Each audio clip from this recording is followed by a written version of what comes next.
भजन संहिता 31 और उसके पहले वचन को हम में से कोई जन पढ़े ऊंची आवाज में।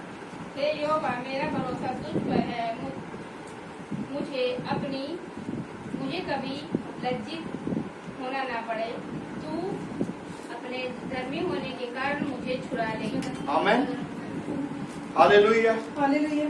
ये जो बातें जब दाऊद परमेश्वर के सामने कह रहा है, वो इस बात के कारण नहीं कह रहा, वो ऐसा बोल नहीं रहा कि मैं धर्मी हूं इसलिए क्या कर मुझे छुड़ा ले।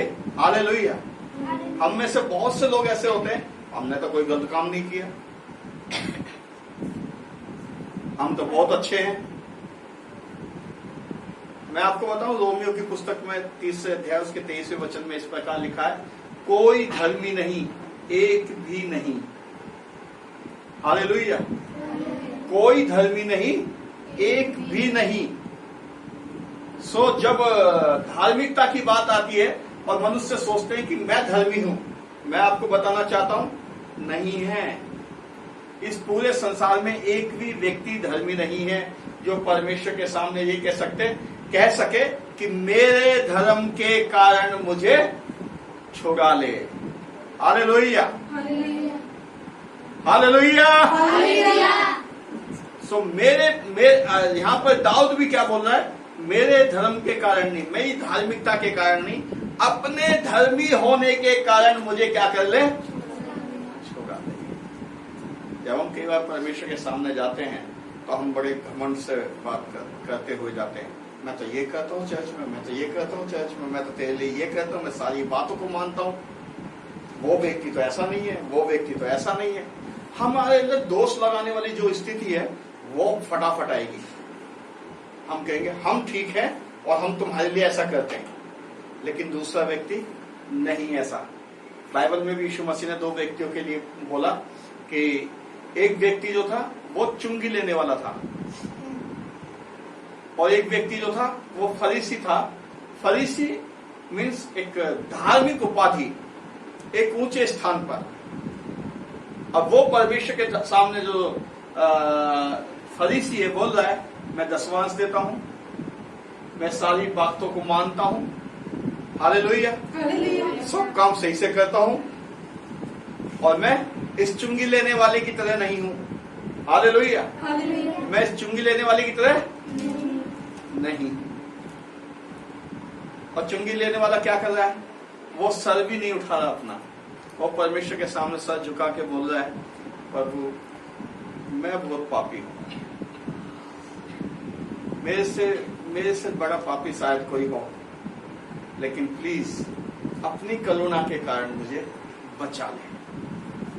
ये जो पुकार है, बाइबल में लिखा है कि परमेश्वर ने किसकी प्रार्थना को सुना, जो अपने आप को नम्र करके परमेश्वर के सामने बोल रहा है कि मैं पापी हूं। क्योंकि परमेश्वर के सामने कोई भी पवित्र नहीं हो सकता, कोई भी धर्मी नहीं हो सकता, चाहे कितना भी कोशिश कर ले। कई बार हम लोग बहुत पैसा हो जाने के कारण अपने आप को बहुत ज्यादा धर्मी सोचते हैं, या हमसे कौन कुछ बोल सकता है, लेकिन परमेश्वर के सामने कौन खड़ा रह सकता है। हालेलुया। यहाँ पर हालेलुया, क्या बात है, लोगों के अंदर आवाज नहीं है, आवाज नहीं है क्या है? आवाज नहीं है मुंह में। जो पुराने लोग हैं मैं उनसे बोल रहा हूँ, नए लोगों से बात नहीं कर रहा हूँ। Hallelujah, hallelujah. हाँ, अच्छे से आवाज आनी चाहिए, परमेश्वर की स्तुति की आवाज। आमीन, आमीन। आगे हम देखें,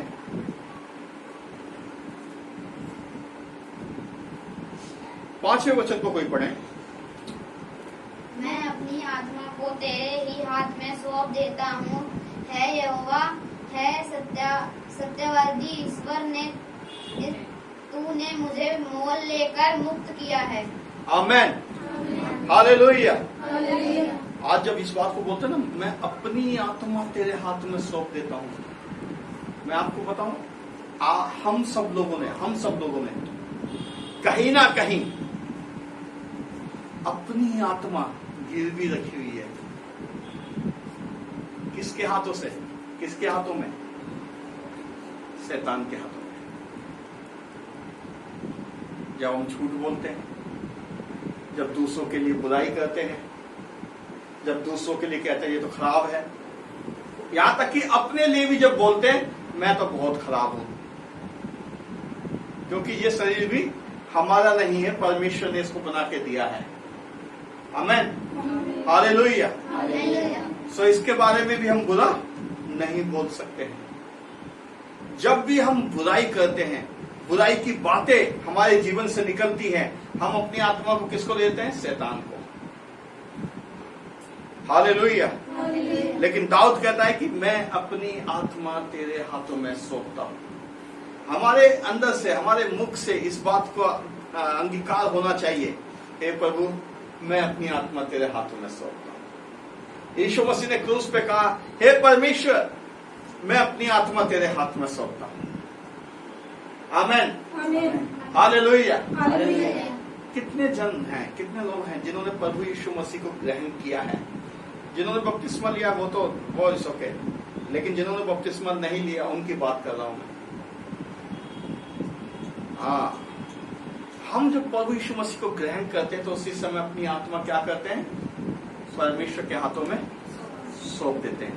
आइए हम सब एक बार फिर प्रार्थना करेंगे, मेरे पीछे पीछे सब लोग प्रार्थना करेंगे, मेरे साथ साथ बोलेंगे, सब जन बोलना है। हालेलुया, सब बोलेंगे। आमेन। हे परमेश्वर, मैं अपनी आत्मा आपके हाथों में सौंप देता हूँ। आप मुझे शुद्ध करें, पवित्र करें, अपने वचन से भरें, अपने उद्धार में लेके चलें, और अपने राज्य के लिए मुझे इस्तेमाल करें। मेरे पापों को धोकर शुद्ध करें, जैसे कि आपने मेरे उद्धार के लिए क्रूस पर अपने प्राण दिए, और अपने प्राण देकर 3 दिन कब्र में रहे और जी उठे, ताकि मैं आपके साथ हमेशा की जिंदगी पाऊं। प्रभु यीशु, मैं अपनी आत्मा आपके हाथों में सौंपता हूँ, मेरी अगुवाई करें यीशु मसीह के नाम से। आमीन, हालेलुया। जब हम लगातार परमेश्वर के पीछे चलते हैं और परमेश्वर को अपना अगुआ मानते हैं और अपने मुख से कहते हैं प्रभु मेरी आत्मा किसके हाथ में? तेरे हाथ में है, और उसके वचन को पढ़ते हैं, हम निरंतर परमेश्वर में बढ़ते चले जाते हैं। आमीन, हालेलुया। और हमारी जिंदगी के वो हिस्से जहां पर हम कभी बढ़ नहीं पाते, वहां से परमेश्वर हमें उठा के आगे लेके चलता है। आमीन। प्रभु आप सबको आशीष करें, सबको जय मसीह।